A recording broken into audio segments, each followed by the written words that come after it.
Bonjour Jardine! Bonjour Sylvie! T'as l'air très excitée aujourd'hui, toi! Oui, parce que je vais super bien. Est-ce que tu sais pourquoi moi je suis excitée? Non, je ne sais pas encore. C'est la Pentecôte aujourd'hui! La Pentecôte, c'est quoi? C'est le don... non, c'est la fête du don du Saint-Esprit. Alors, écoute bien cette vidéo-là qui va passer, parce qu'elle va tout t'expliquer ça. Ok, j'ai hâte parce que je ne comprends rien. Quand arrive la Pentecôte, le 50e jour après Pâques, les apôtres se trouvent réunis tous ensemble. Soudain, il vient du ciel un bruit pareil à celui d'un violent coup de vent. Toute la maison en est remplie. Les apôtres voient apparaître comme une sorte de feu qui se partage en langues et qui se pose sur chacun d'eux. Alors, ils sont tous remplis de l'Esprit Saint. Ils se mettent à parler en d'autres langues, selon le don de l'Esprit Saint. Or, il y avait à Jérusalem des Juifs issus de toutes les nations qui sont sous le ciel. Lorsque les gens entendent le bruit, ils se rassemblent. Ils sont dans la stupéfaction, parce que chacun d'eux les entend parler sa propre langue. Déconcertés, émerveillés, ils disent « Ces hommes qui parlent ne sont-ils pas tous des Galiléens ? Comment se fait-il que chacun de nous les entende dans sa langue maternelle? Parthes, Mèdes et Élamites, Habitants de la Mésopotamie, de la Judée et de la Cappadoce, Des bords de la mer Noire, de la province d'Asie, de la Phrygie, de la Pamphylie, de l'Égypte et de la Libye proche de Cyrène. Romains résidant ici, Juifs de naissance et convertis. Crétois et Arabes, Tous, nous les entendons proclamer dans nos langues les merveilles de Dieu. Sylvie, maintenant je comprends. Merci Seigneur pour ton Saint-Esprit. Oh, wow! Et si c'est ta première fois avec nous, tu peux toujours réécouter les émissions précédentes sur notre chaîne YouTube. Alors demande à tes parents de t'abonner pour que tu puisses rien manquer dans l'avenir. Et cette semaine, on continue avec l'histoire d'un homme très généreux qui s'appelle Jonathan. Mais avant de se rendre à cette histoire d'aujourd'hui et de nous amuser au quiz comme pas possible, lève-toi debout et on va chanter, on va louer Dieu ensemble. Alors tout le monde debout, vite!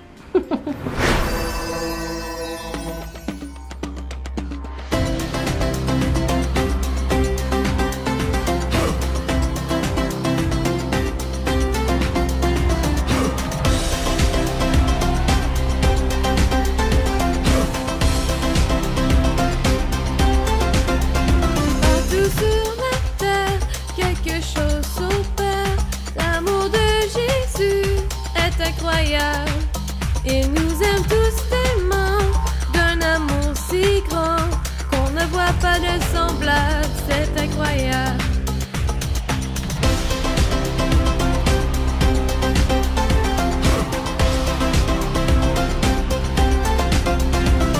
Nous sommes assez différents, uniques à notre façon, du plus petit au plus grand. Dieu nous aime autant. Aucun de nous n'est parfait, alors il nous pardonne. Jésus est le sauveur, son amour est sans fin. Partout sur la terre, quelque chose s'opère. L'amour de Jésus est incroyable. Il nous aime tous tellement, d'un amour si grand, qu'on n'en voit pas de semblable, c'est incroyable. Nous sommes assez différents, uniques à notre façon, du plus petit au plus grand. Dieu nous aime autant, aucun de nous n'est parfait, alors il nous pardonne. Jésus est le sauveur, son amour est sans fin. Partout sur la terre, quelque chose s'opère. L'amour de Jésus est incroyable. Il nous aime tous tellement, d'un amour si grand, qu'on ne voit pas le semblable, c'est incroyable.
Oui, parce que c'est le temps du verset à mémoriser. Mais je me demande si toi, qui me regardes, est-ce que tu as mémorisé le verset de la semaine passée?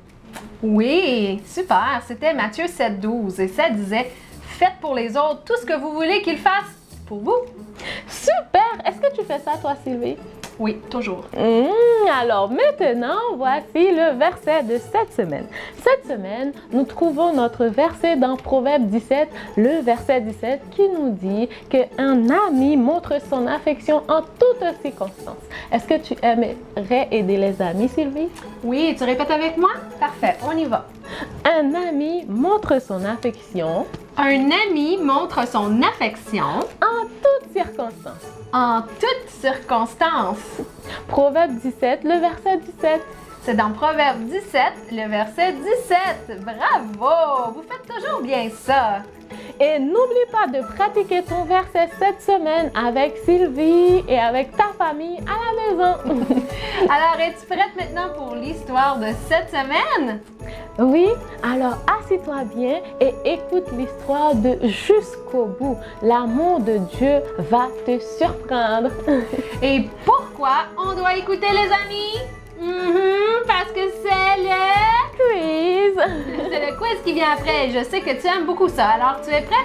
Assis-toi, écoute bien et on se revoit après le quiz.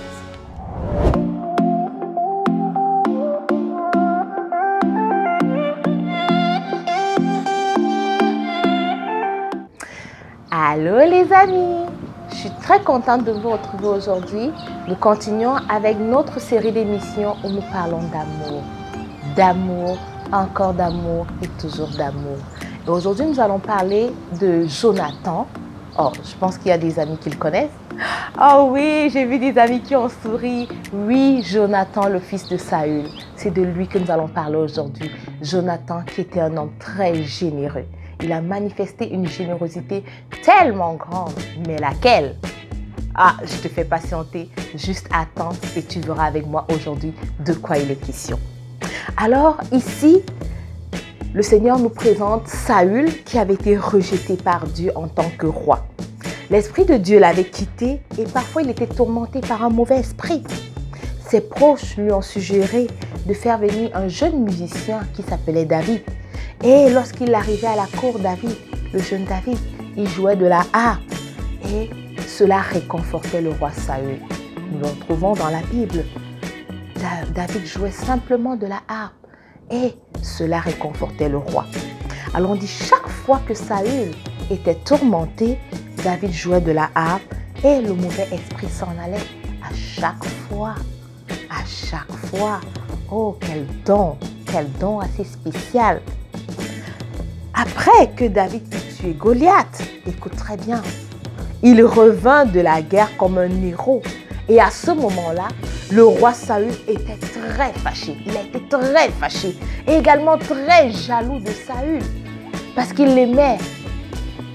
Il désirait, il voulait être glorifié tout seul. Mais il s'est rendu compte que les gens étaient ravis et contents de ce que David avait fait et le célébraient. Les femmes célébraient David et cela ne plut pas à Saül. À partir de ce moment-là, on dit, le lendemain, lorsque David s'est mis à jouer de la harpe, après que Saül eut été tourmenté, Saül, avec sa lance qu'il avait dans sa main, il s'est dit en lui-même, je frapperai David contre la paroi. Ah! Et réellement, il a lancé sa lampe. Mais par la grâce de Dieu, David a échappé à 2 reprises. Oui, David a bien échappé. Alors la prochaine fois, Saül s'était résolu complètement à faire tuer David au combat. Alors il s'était dit que je vais le nommer simplement commandant de plus de 1000 hommes. Et lorsqu'il sera commandant, forcément, en allant à la guerre, il sera tué. On dit cependant, il s'est rendu compte que le Seigneur était avec David. Et David remportait des batailles et encore des batailles. Et toutes ces victoires ont rendu David comment? Prospère. Oui, David est devenu prospère par la main de Dieu. C'est l'Éternel qui lui avait accordé cette grâce-là. Et on dit, la fille de Saül maintenant, oh, comment s'appelait-elle? Est-ce qu'il y a un ami qui sait comment s'appelait la fille de Saül? Oh, il y en a un qui dit, oui, Mika. Elle s'appelait Mika. On dit, elle est tombée amoureuse de David. Hey, et quand on en a parlé à Saül, pour lui, il n'a pas été mécontent. Non, il a été ravi parce que c'était un moyen par lequel il devait facilement porter atteinte à la vie de David. Ça, c'était ses projets à lui, mais ce n'était pas les projets de Dieu. Écoute pour connaître ce qui s'est passé par la suite. Alors, Saül a décidé d'offrir sa fille Mika en mariage à David. Mais, il a posé une condition. Il a dit qu'il fallait que David tue combien de Philistins? Oh, tu peux pas imaginer le nombre, je te rassure. Oh, t'as dit combien? Non, t'es proche. Essaye encore. Oh non, toi, t'es trop loin. Oh, combien? Laisse-moi te dire. Il fallait que David tue 200 Philistins. Tu t'imagines? 200 Philistins. Waouh! Incroyable! Il était certain, Saül, en le disant à David, qu'en allant pour tuer ces Philistins, il allait trouver la mort.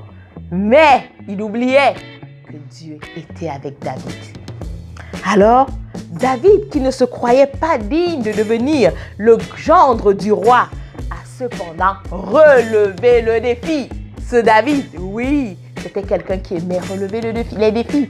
Et ce défi-là, de tuer 200 Philistins, il l'a relevé par la grâce de Dieu. Je te dis, vraiment, c'était Dieu. Alors, qu'est-ce qu'il a fait? Il n'a pas été tué par les Philistins comme Saül l'espérait, oui. Mais il est revenu triomphant. Et à ce moment-là, qu'est-ce qu'il a fait? Il a pris Mika pour épouse, oui. Mika, la fille de Saül, est devenue l'épouse de David. Alors Saül a commencé à avoir peur de David.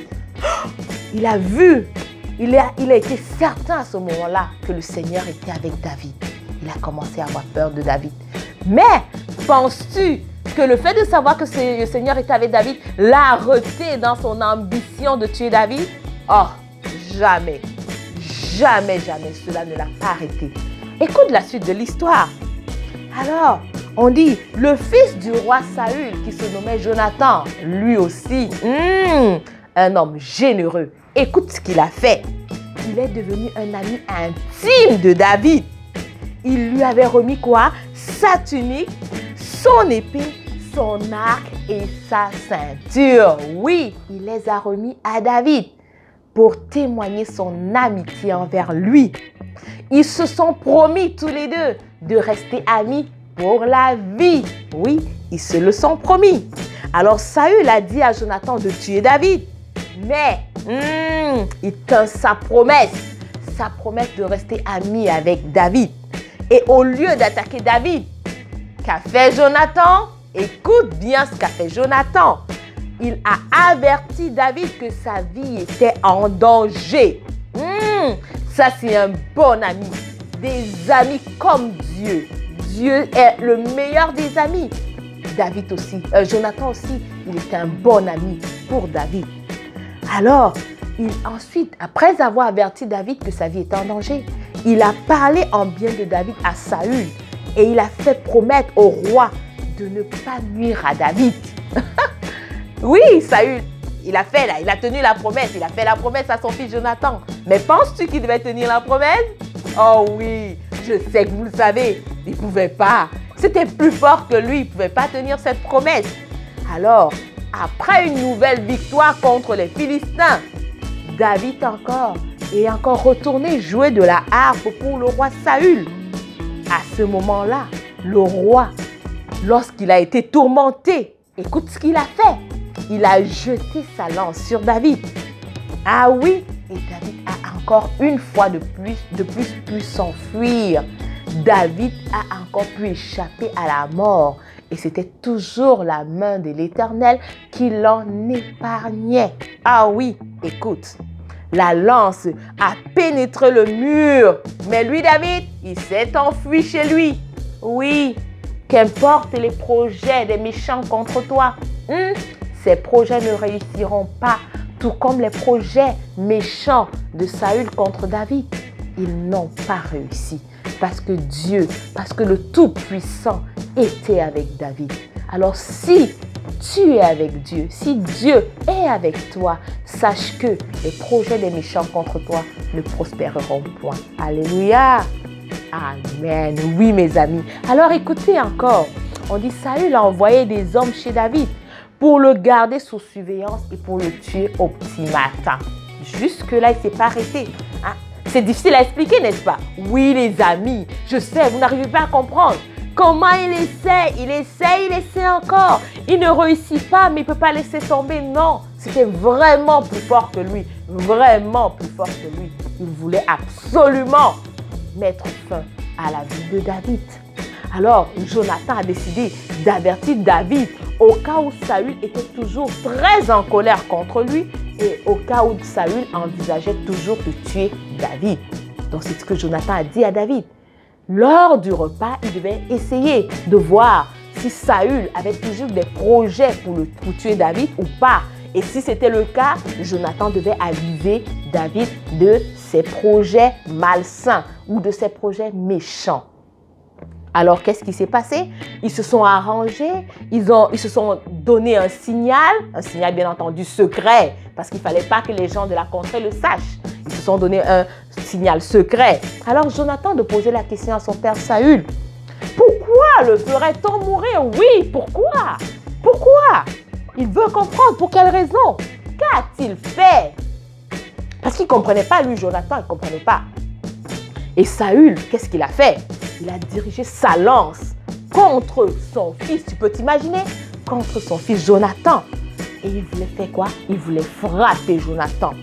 Alors, à ce moment-là, Jonathan a compris que la chose était très sérieuse et que son père Saül avait résolu en son cœur de faire mourir définitivement David. Alors, qu'est-ce qu'il a fait? Le lendemain matin, Jonathan, il fallait bien qu'il alerte son ami. Il fallait bien qu'il fasse parvenir la nouvelle à David pour que David puisse s'enfuir. Alors, il est allé dans les champs au lieu convenu avec son ami David. Alors, Jonathan a crié à haute voix le signal secret qu'il avait convenu avec David. Là, maintenant, il parlait directement à David. La flèche n'est-elle pas plus loin que toi? Vite à toi, ne t'arrête pas. Vite, ne t'arrête pas. Et à ce moment-là, David a compris. David a compris, oui. Il avait compris que Saül voulait toujours porter atteinte à sa vie. Alors David est sorti de sa cachette. À ce moment-là, il s'est prosterné devant son ami Jonathan. À 3 reprises, il s'est prosterné, la face contre terre. Parce qu'à ce moment-là, il reconnaissait que Jonathan avait été un ami loyal. Est-ce que nous sommes des amis loyaux? Apprenons à l'être. Jonathan avait été. Oui, il avait été. Et on verra plus tard que sa postérité en a bénéficié. Parce que la loyauté que nous montrons aujourd'hui, que nous manifestons, notre postérité en bénéficie. Et ce, pour la gloire de Dieu. Alors, les deux amis, ils se sont embrassés et ils ont pleuré ensemble. À chaudes larmes, ils ont pleuré. David avait mal. Jonathan aussi. Alors, David, on dit là, fondu en larmes. Et Jonathan a dit à David, va en paix. Oui, va en paix. Maintenant que nous sommes jurés l'un l'autre, au nom de l'Éternel, oui. Il s'était juré amitié. Maintenant, il dit, que l'Éternel soit jamais entre moi et toi, entre ma postérité et ta postérité. Oui, là maintenant, cette amitié était liée pour les postérités également. Les postérités devaient en bénéficier. À ce moment-là, David s'est levé et il s'est en allé. Jonathan, lui, qu'est-ce qu'il a fait? Il est tout simplement retourné à la ville. Alors, c'est ici que nous terminons notre deuxième émission sur la générosité. Nous voyons comment Jonathan l'a été. Veux-tu l'être? Est-ce que tu désires réellement être généreux? Est-ce que tu désires manifester l'amour? Si tu le désires de tout ton cœur, demande au Saint-Esprit, demande au Seigneur de t'aider et il va changer ton cœur. Je te rassure, il va le faire et il le fera.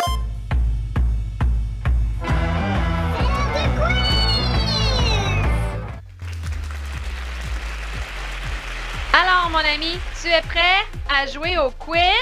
Tu as bien écouté l'histoire de Madame Carole? Oui? Parfait. On y va dans 3, 2, 1, c'est parti! Première question. De quel instrument jouait David devant le roi? Est-ce que c'était la guitare, la harpe, le piano ou la flûte? De quel instrument jouait David devant le roi? Est-ce que c'était la guitare, la harpe, le piano ou la flûte? Ah, oui, tu sais, bravo, c'est la harpe. Alors, on continue. Pourquoi Saul n'aimait pas David? C'est-tu parce qu'il était jaloux? Parce qu'il chantait pas bien? Parce qu'il n'aimait pas ses amis? Ou bien parce qu'il était méchant? Pourquoi Saül n'aimait pas David? Est-ce que c'était parce qu'il était jaloux? Parce que David chantait pas bien? Parce qu'il n'aimait pas ses amis? Ou bien qu'il était méchant? Oui, parce qu'il était jaloux. Bravo! On continue. Saül a voulu tuer David. Est-ce que c'est vrai ou est-ce que c'est faux? Saül a voulu tuer David. Est-ce que c'est vrai ou est-ce que c'est faux? Est-ce que tu sais? Ah oui, hein? Il a voulu tuer David souvent en plus de ça. Est-ce que c'est bien, les amis? Non. On continue. Bravo. Saül a nommé David commandant de combien d'hommes? Un peu plus compliqué, celle-là. Est-ce que c'était de 10, de 100, de 1000 ou de 10 000? Saül a nommé David commandant de combien d'hommes? 10, 100, 1000 ou 10 000? Tu t'en souviens? Oui! 1000 hommes! Bravo! Beaucoup d'hommes à gérer, ça. On continue. Comment s'appelait la fille de Saül? Est-ce que ça s'appelait Michal, Rachel, Marie ou Annette? Comment s'appelait la fille de Saül? Michal, Rachel, Marie ou Annette? Ben oui, tu dis que c'est déjà sur l'écran. T'as raison, c'est Michal. On t'a donné une chance cette fois. Mais bravo quand même si tu as été rapide. On continue. Combien de Philistins David devait tuer pour marier Michal, la fille de Saül? Est-ce que tu t'en souviens? 200 Philistins, 400 Philistins, 1000 Philistins ou 100 000 Philistins? Quoi? C'est trop Fafa! Ben oui, c'est Fafa parce qu'on veut t'aider. C'est ça, 200 Philistins. Bravo. Comment s'appelait le fils du roi Saül? Est-ce qu'il s'appelait Jonathan, Colin, Pierre ou Miché? Comment s'appelait le fils du roi Saül? Jonathan, Colin, Pierre ou Miché? Tu t'en souviens? Là, c'est moins Fafa, hein? Oui, c'est ça, Jonathan. C'était le meilleur ami à David. On continue. Jonathan est devenu un ami intime de David. Est-ce que c'est vrai ou est-ce que c'est faux? Un ami intime, les amis, c'est vraiment un bon ami. Est-ce que c'est vrai ou est-ce que c'est faux? Jonathan est devenu un bon ami intime de David. C'est vrai. C'est vrai. On continue. Bravo. Jonathan a fini par tuer David. Est-ce que c'est vrai ou est-ce que c'est faux? Jonathan a fini par tuer David. Vrai ou faux? Ben, t'as raison, c'est faux. Au contraire, il a donné une tunique, un arc, il a été fou. C'est bien, les amis. Tu es prêt pour la dernière question? Allons-y. À qui Jonathan a fait promesse de bonté? Est-ce que c'est à son père Saül, à son ami David, à un soldat qui l'aidait ou à Michal? À qui Jonathan a-t-il fait promesse de bonté? Son père Saül, son ami David, un soldat ou Michal? Oui, bravo! C'est David! C'est bien ça! David et Jonathan sont des meilleurs amis! Alors les amis, bravo! J'espère que tu t'es amusé et on se revoit la semaine prochaine! Bye bye!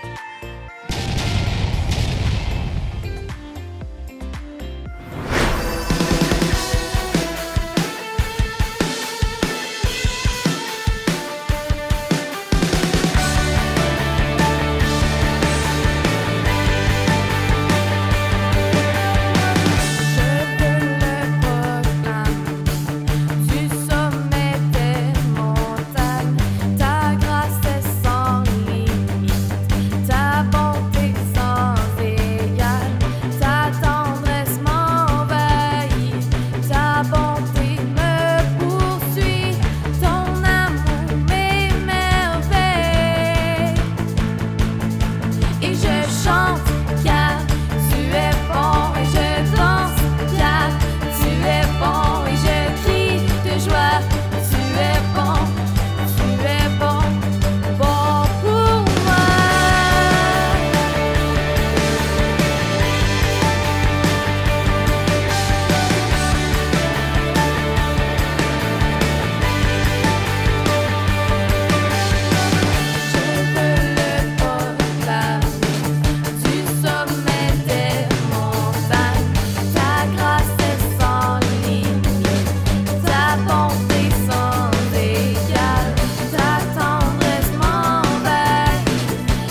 amis, n'oublie surtout pas de pratiquer ton verset à mémoriser cette semaine. C'est Proverbe 17, le verset 17. Et j'espère que tu as aimé l'émission d'aujourd'hui et que tu as appris plein de nouvelles choses. Et prends le temps de louer Dieu avec ta voix, avec ton corps. Alors, c'est la fin. Maintenant, on vous dit au revoir les amis. On va vous voir la semaine prochaine et on vous souhaite de passer une excellente semaine bénie dans le nom du Seigneur Jésus-Christ. Gros bisous.